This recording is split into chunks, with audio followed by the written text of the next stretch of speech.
நியாய பிரமாணத்தின் சாபத்திற்கு நம்மை நீங்களாக்கி மீட்டு கொண்டார். மரத்திலே தூக்கப்பட்ட எவனும் சபிக்கப்பட்டவன் என்று எழுதியிருக்கிறபடி கிறிஸ்து நமக்காக சாபமாகி நியாய பிரமாணத்தின் சாபத்திற்கு நம்மை நீங்களாக்கி மீட்டு கொண்டார். கர்த்தருக்கு மகிமை உண்டாகட்டும். அவனுடைய பார்த்திபனமாய் சொல்லுகிறது, ஆண்டவராய் இயேசு கிறிஸ்து நமக்காக மரத்திலே தூக்கப்பட்டார். மரத்திலே தூக்கப்பட்ட எவனும் சபிக்கப்பட்டவன் என்று எழுதியிருக்கிறபடி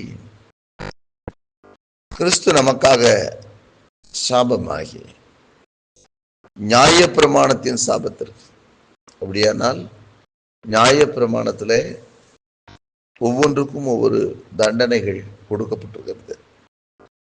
அநேக தண்டனைகளை பற்றி நியாய பிரமாணத்திலே எழுதியிருக்கிறதை நாம் பார்க்கலாம். அது மாத்திரமல்ல, நியாய பிரமாணத்தின் நியமங்கள் நிறைய எழுதப்பட்டிருக்கும். ஆண்டவராகிய இயேசு கிறிஸ்து நமக்காக கல்வாரி சிலுவையிலே அவர் மரித்ததினாலே நியாய பிரமாணத்தினுடைய ஒவ்வொரு காரியங்களை மீறும் பொழுது நமக்கு ஏற்படுகிற தண்டனைகள், பாவத்து நிமித்தம் உண்டாகிற ஒவ்வொரு தண்டனைகள், அந்த நியாய பிரமாணத்திற்கு சாபத்திற்கு நம்மை நீங்களாக்கி மீட்டுக் கொண்டார்.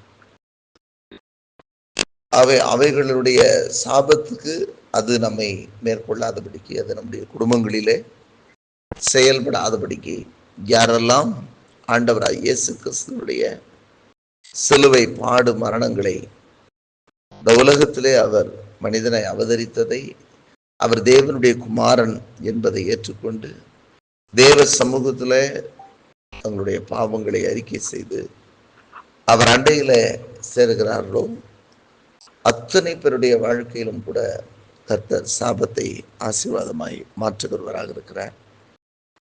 ஏனென்றால் நியாய பிரமாணத்தின் சாபத்திற்கு நம்மை நீங்களாக்கி மீட்டுக் கொண்டார் என்று எழுதப்பட்டிருக்கிறது. நியாய பிரமாணத்தின் சாபம் அப்படின்றால் நியாய பிரமாணத்தில் சொல்லப்பட்டிருக்கிற சாபங்கள், இவைகளெல்லாம் மீறும் பொழுது இவைகளெல்லாம் அவர்களுக்கு தண்டனை என்று சொல்லப்படுகிறதோ, அப்ப அப்படிப்பட்டவைகளுக்கு நம்மை விலக்கி காக்கிற தேவன் அவர். அதற்காகத்தான் கல்வாரி சிலுவிலே நமக்காக அவர் சாபமானார் என்று வேதம் சொல்லுகிறது. பழைய ஏற்பாட்டு காலத்திலே பார்க்கும் பொழுது மரத்திலே தூக்கப்பட்டவன் சபிக்கப்பட்டவன் என்று எழுதப்பட்டிருக்கிறது. அந்தபடியே இயேசுவும் நமக்காக மரத்திலே தூக்கப்பட்டபடியினாலே, கல்வாரி சிலுவிலே நமக்காக உயர்த்தப்பட்டபடியினாலே, நம்முடைய சாபங்களும் நம்மீது செயல்பட்டு கொண்டிருந்த முன்னோர்கள் மூலமாகவோ அல்லது நம்முடைய செயல்பாட்டுகளின் மூலமாகவோ வரக்கூடிய சாபங்களுக்கெல்லாம் நீங்களாக்கி ரட்சிக்கும்படி அவர் நமக்காக சாபமானார்.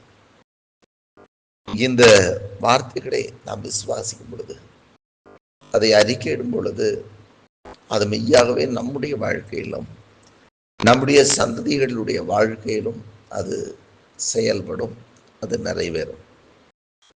அவனுடைய வார்த்தையெல்லாம் அது ஆமென்றும் ஆமென் என்றும் இருக்கிறது. ஆகவே இந்த நாளிலும் கூட ஆண்டுடைய வசனம் சொல்லுகிறபடியே நம்முடைய சாபங்களை நீக்கி போடுவதற்காக நமக்காக சாபமானார்.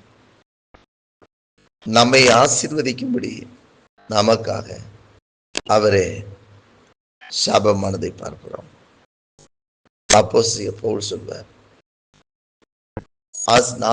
நீங்கள் ஆசீர்வதிக்கப்பட முடியும், நாங்களே சபிக்கப்பட்டோம். ஆனால் ஆண்டவராய் இயேசு கிறிஸ்து நமக்காக சாபமான மரத்திலே அவர் தூக்கப்பட்டார். நாம் ஆசீர்வாதமாய் இருக்க வேண்டும் என்பதற்காக, நம்மை அவர் ஆசீர்வதிக்க வேண்டும் என்பதற்காக. ஆகவே நம்முடைய சாபங்கள், இது முன்னோருடைய சாபங்கள், இந்த நிமித்தமும் சாபங்கள் வரும் என்று சொல்லி எல்லாம் ஆண்டவரை அறியாமல் உள்ள காலங்களிலே செய்த பாவங்கள், அக்கிரமங்கள், மீறுதல்கள், இவைகளெல்லாம் தேவ சமூகத்திலே கொண்டு வந்து நம்ம அதை அறிக்கையிட்டு விடும்போது அவருடைய இரத்தத்தினாலான மீட்பு எப்பொழுது நம்முடைய குடும்பத்திலும் செயல்படும். கர்த்தர் நம்மை ஆசீர்வதிப்பார்.